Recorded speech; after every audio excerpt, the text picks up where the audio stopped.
была среди девочек, что говорить тебе вечным, отпустить так. Assalomu alaykum, o'zingizlar xormanglar, charchamayapsizlarmi, aka-ukalar, opa-singillar, xonadonlar, tinchliklar, xotirjammi sizlar bilan. Yana men taksi polvon, ya'ni Murod Rashidovich. Bo'lgan holatni ko'rdinglar, bu holat men bilan bo'ldi, ya'ni men avariyaga uchradim. Nihoyatda o'zingizlar ham ehtiyot bo'lib yuringlar, o'zingizlarni ehtiyot qilinglar. Alloh panohida bo'linglar, bunaqa yomon falokatlardan Alloh o'zi hammamizni saqlasin. Xullas, sizlarga bugun bo'ladigan ikkita yangiligim bor. Ya'ni kimgadir bu yangilik, kimgadir misol uchun yaxshi xabar, kimgadir yomon xabar. Xo'p, birinchisidan boshlaydigan bo'lsa, Yandex tez orada mana ozgina qoldi, sanoqli kunlar qoldi. Mizerniy bo'lsa ham o'z narxlarini oshirishni maqsad qilib qo'ydi. Ya'ni Yandexning narxlari kilometraj bo'yicha hamda yurib ketilayotgan vaqt bo'yicha ham narxlar o'zgaradi. Ko'pchiliklarning xabaringlar bor. Kilometraj narxini tushirib, unga yana дополнительный qo'shib turib, yurib ketayotgan vaqtinglarni har bir minutiga pul qo'shilyotdi.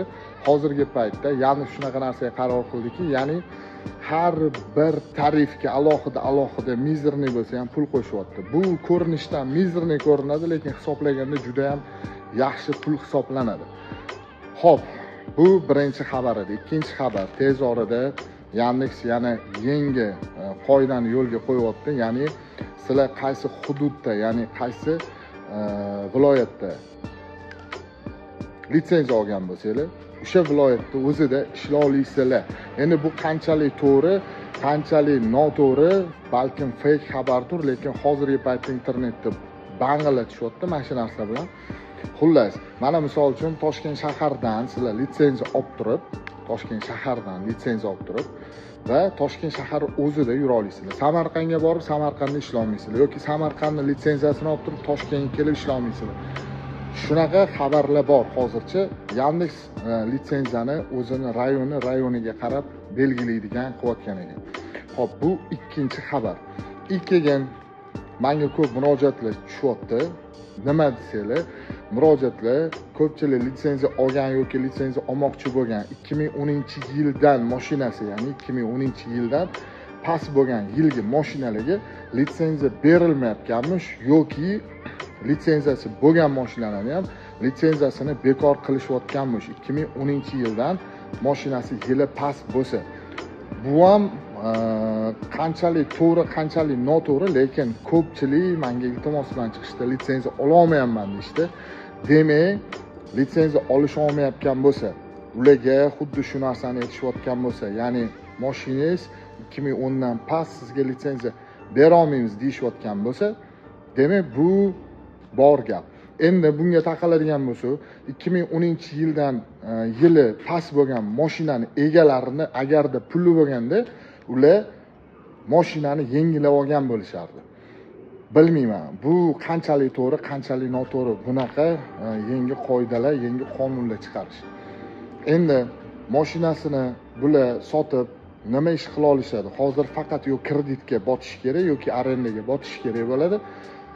Endi boshqa iloji yo'q. Yoki ishsizlik ko'payadi. Shuning orqasidan ishsizlik ko'payadi. Nimaga desanglar, ko'pchilik mashinalarimiz haqiqatan yili 2010 dan past. Hozirgi paytda startda yurgan, ya'ni start tarifida yurgan mashinalarimizni ko'pini yili 2010 dan past. Xo'p, mana shu 2010-yildan past bo'lgan yilgi mashinani egalari nima qilsin? Shu savol ham meni qiynayapti. Instagramda ham shu masala bo'yicha post qo'ydim. Xo'p, eslatib o'taman, Instagram sahifam xuddi mana shu YouTube'dagi taksi polvon. Taksi polvonni qidirsanglar Instagramda ham bemalol topasizlar.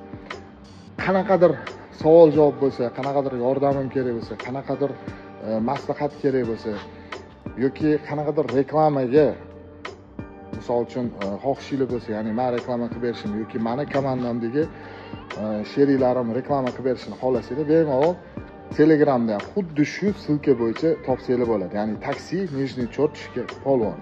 Tanijoninglar sog' bo'lsin, hammani Allohning o'zi panohida asrasin. Yomon balo qazolardan Allohning o'zi hammamizni saqlasin. Mamlakat bo'lgan falokatlardan ham Allohning o'zi saqlasin. Tanijoninglar sog' bo'lsin, sizlar bilan taksi polvon bo'ldi. Joninglar sog' bo'lsin.